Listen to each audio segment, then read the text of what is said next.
Hello, viewers. Welcome to another video. A long-awaited, not long-awaited video from me, Foolish Formulas. Today I'm going to be talking about the weak primary tetraamine copper persulfate. And just so you know, I am a trained professional. Don't attempt anything you see in this video, and this is not an instructional guide. Thanks. Cue the intro music.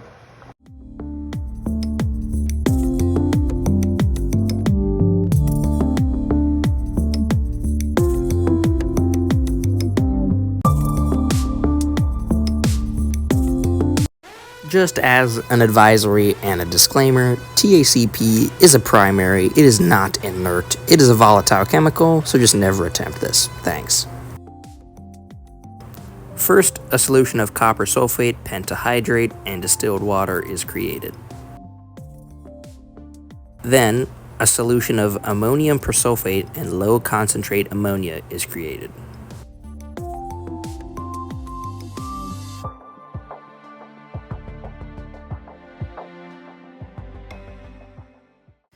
The chemistry here gets a little confusing, but basically what I'm trying to show is that these reactions are exothermic, so they're going to release a lot of heat once they start.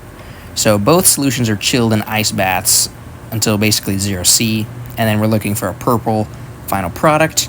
And once in an ice bath with stirring, and we add solution A to solution B, we see that a purple color start to form.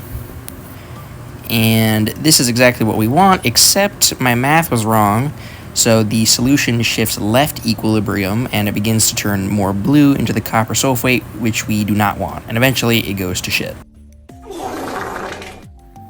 Eventually I just collect what's left of the solution, which I didn't film, but basically it was just a blue sludge.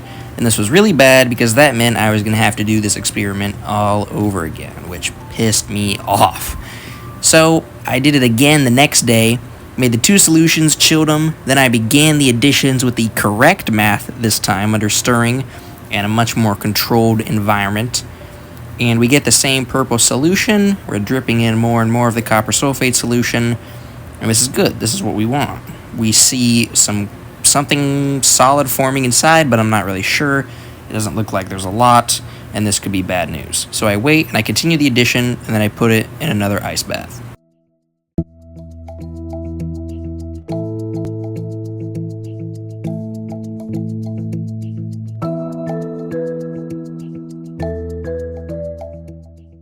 Eventually, this actually works, and we get like a black kind of purple solid. So I filter it, and I leave it out on some paper towels to dry extensively, but it really likes to absorb water, so this takes a really long time. But I put it under the microscope while it's wet, and as you can see, it looks very nice. I then let it out to dry again extensively, but I wanted to do some damp testing first. Oh, shoot.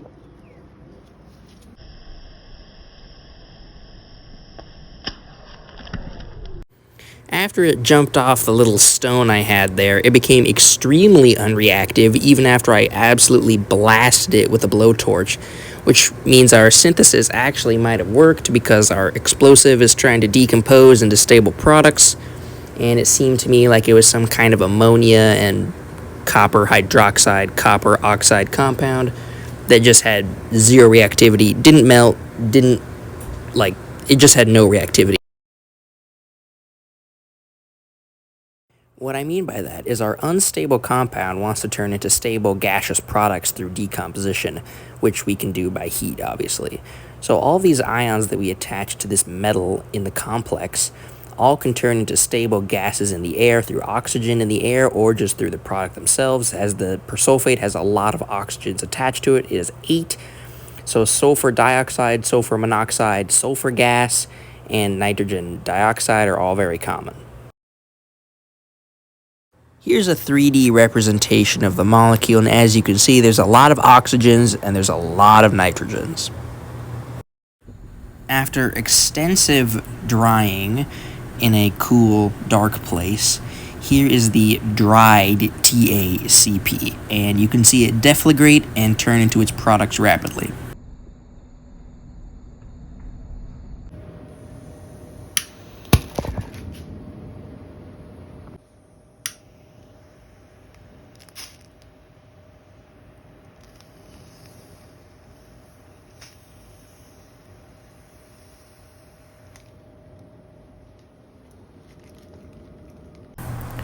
As you can see in the first clip, I was actually taken aback as to how quickly this deflagrated. Based on the damp tests, it wasn't super reactive. It did jump off the tinfoil, which indicated to me that there was a lot of gas being produced, but I had no idea that it would actually snap and turn into a gas that quickly, and as you can see, the copper hydroxide product was left in the bottom of the tinfoil.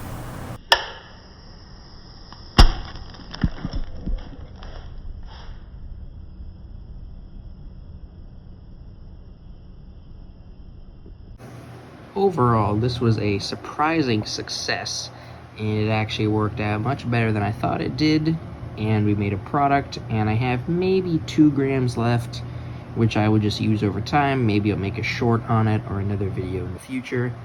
But anyways, thanks for watching, and make sure to stay tuned for more.